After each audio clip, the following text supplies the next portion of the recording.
தமிழ் மாதங்களான ஆடி மாதத்துல கொண்டாடப்படுறது தான் இந்த ஆடி பெருக்கு. ஆடி மாதம் 18ஆம் தேதி வரக்கூடிய அந்த நாளை தான் ஆடி பெருக்கு விழாவா நம்ம கொண்டாடுறோம்.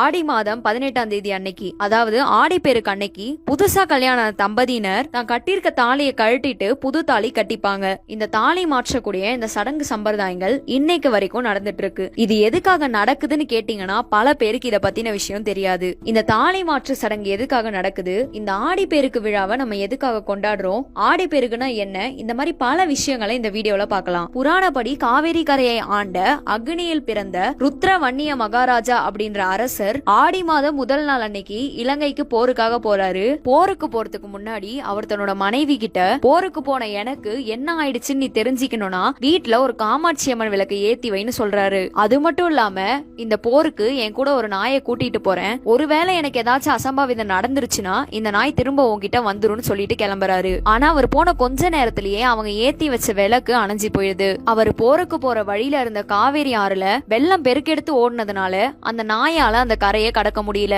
அதனால அந்த நாய் மீண்டும் அரண்மனையை நோக்கி புறப்பட்டு அரண்மனைக்கு வந்துடுது. நாயை பார்த்த அரசனோட மனைவி மந்திரமாலா போருக்கு போன தன்னோட கணவன் இறந்து விட்டதா நினைக்கிறாங்க.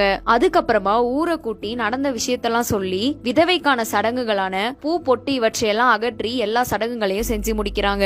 ஆனா போர்ல மாபெரும் வெற்றி பெற்று அரண்மனைக்கு திரும்பிய ருத்ர மகாராஜா தன்னோட மனைவி பூ பொட்டு தாலி இல்லாம இருக்கிறத பார்த்து அதிர்ச்சியா வராரு. அதுக்கப்புறமா நடந்த விஷயங்களை மனைவி ஊர் பொதுமக்கள்னு எல்லார்கிட்டயும் சொல்லி மறுபடியும் அவங்க ரெண்டு பேரும் ஒரு கல்யாணம் பண்ணிக்கிறாங்க. அந்த டைம்ல தான் அவர் காவேரி ஆற்றங்கரையில போய் அவங்க கழுத்துல தாலி கட்டுறாரு. இதன் காரணமா தான் புதுமண தம்பதிகள் தாலி மாத்திர சடங்கை இன்னைக்கு வரைக்கும் காவேரி கரையோரமா பண்ணிட்டு இருக்காங்க. புதுமண தம்பதிகளை ஆடி மாசத்துல பிரிச்சு வச்சுட்டு 18 நாட்களுக்கு பிறகு மீண்டும் புகுந்த வீட்டுக்கு அனுப்பப்படுறதா சொல்லப்படுது.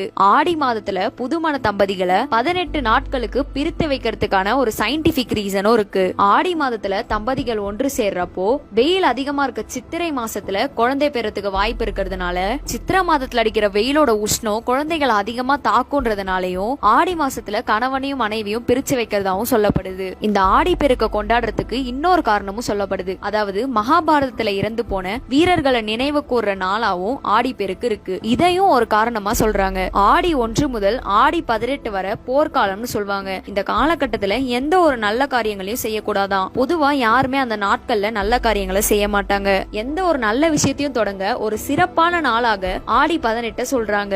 ஆடி பட்டம் தேடி விதை அப்படின்னு ஒரு பழமொழி இருக்கு. இதுக்கான அர்த்தம் என்னன்னு பாத்தீங்கன்னா, ஆடி மாசத்துல அனைத்து ஆறுகள்லயுமே நீர் பெருக்கெடுத்து ஓடும். இந்த சமயத்துல விவசாயிகளுக்கு விவசாயம் பண்ண நீர் பஞ்சம் இல்லாம தாராளமா கிடைக்கும். அது மட்டும் இல்லாம ஆடி மாசம் அவங்க விதைக்கிற பயிர்களை தை மாசம் அறுவடை செய்யறதுனாலயும் ஆடி பட்டம் தேடி விதைன்னு சொல்றாங்க.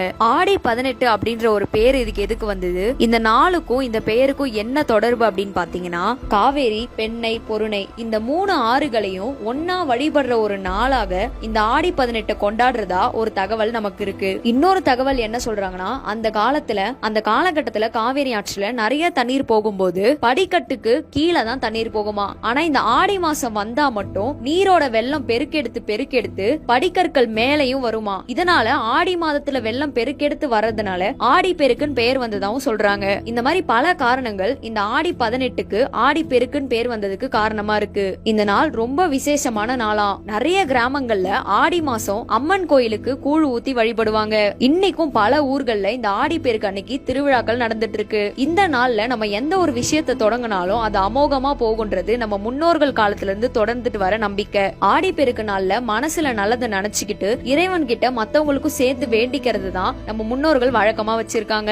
அந்த ஒரு விஷயத்தை தான் இன்னைக்கு வரைக்கும் நம்மளும் கடைபிடிச்சிட்டு இருக்கோம். இந்த ஆடி பெருக்கு விழாவை நம்மளும் நம்ம குடும்பத்தினரோட சந்தோஷமா கொண்டாடுவோம். இன்னைக்கு ஆடி பெருக்கு பத்தி நிறைய விஷயங்களை தெரிஞ்சிருப்பீங்க. வேற எந்த நாளை பத்தி நீங்க தெரிஞ்சுக்கணும்னு நினைக்கிறீங்கன்றத மறக்காம கமெண்ட் செக்ஷன்ல ஷேர் பண்ணுங்க. இந்த மாதிரி பல அற்புதமான தகவல்களை தெரிஞ்சுக்க ஒன் இண்டியா சேனலை சப்ஸ்கிரைப் பண்ணுங்க.